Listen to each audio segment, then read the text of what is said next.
મિત્રો સ્વાગત છે તમારું અમારી ચેનલ ગોગાની વાતોમાં।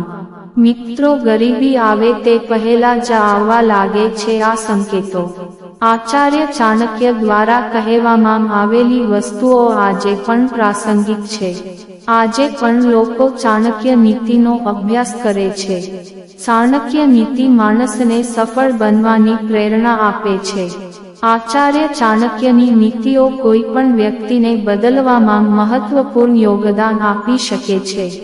જીવનમાં તેમને જે કહેવામાં આવ્યું છે તેનું પાલન કરીને તમે સુખી અને સમૃદ્ધ બની શકો છો। ચાલો તમને એવા સંકેતો જણાવીએ જેના દ્વારા ઘરની સમૃદ્ધિ સમાપ્ત થાય છે અને આર્થિક સંકટ શરૂ થાય છે। હિન્દુ ધર્મમાં તુલસીના છોડને પવિત્ર માનવામાં આવે છે। લોકો સવાર સાંજ તેની પૂજા કરે છે। તે સુખ અને સમૃદ્ધિનું પ્રતીક છે। એવું કહેવાય છે કે જે ઘરમાં તુલસીનો છોડ સૂકવા લાગે છે તે ઘરમાં સાવધાન રહેવું જોઈએ। આ તોળાઈ રહેલી નાણાકીય કટોકટીનો સંકેત છે। મતલબ કે માં લક્ષ્મી તમારાથી નારાજ છે। તેથી પ્રયાસ કરો કે આ છોડ ક્યારેય સુકાઈ ન જાય। જો તે સુકાઈ જાય તો તેને દૂર કરીને નવો છોડ લગાવવો જોઈએ। જે ઘરોમાં પૂજા નથી થતી, માં લક્ષ્મી ત્યાં આવતી નથી।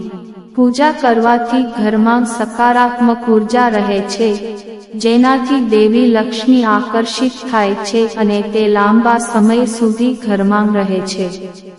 તેથી અચાનક પૂજાથી દૂર રહેવું આર્થિક સંકટનું કારણ બની શકે છે। આચાર્ય ચાણક્ય કહે છે કે ઘરનો વિવાહ કોઈ પણ પરિવાર માટે શુભ નથી। જે ઘરમાં ઝઘડા અને તકરાર હોય ત્યાં ગરીબી આવે છે। ઝઘડા ઘરનું વાતાવરણ નકારાત્મક બનાવે છે। કોઈ કામ કરવાનું મન થતું નથી। આવી સ્થિતિમાં વ્યક્તિ યોગ્ય રીતે વિચારી શકતી નથી। જ્યારે વ્યક્તિના કામને આનાથી અસર થાય છે ત્યારે સમૃદ્ધિ કેવી રીતે આવે? તેથી પરિવારમાં ખુશીનું વાતાવરણ હોવું જોઈએ।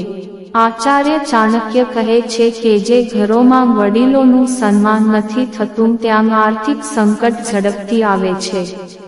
વડીલોના આશીર્વાદથી ધનની પ્રાપ્તિ થતી રહે છે, જેમાં તેમનું અપમાન ગરીબી લાવે છે। તેથી ઘરના વડીલો સાથે સારો વ્યવહાર કરવો જોઈએ। મિત્રો કોમેન્ટમાં જય ગોગા મહારાજ લખો। આશા રાખીએ છીએ કે તમને આ માહિતી પસંદ આવી હશે।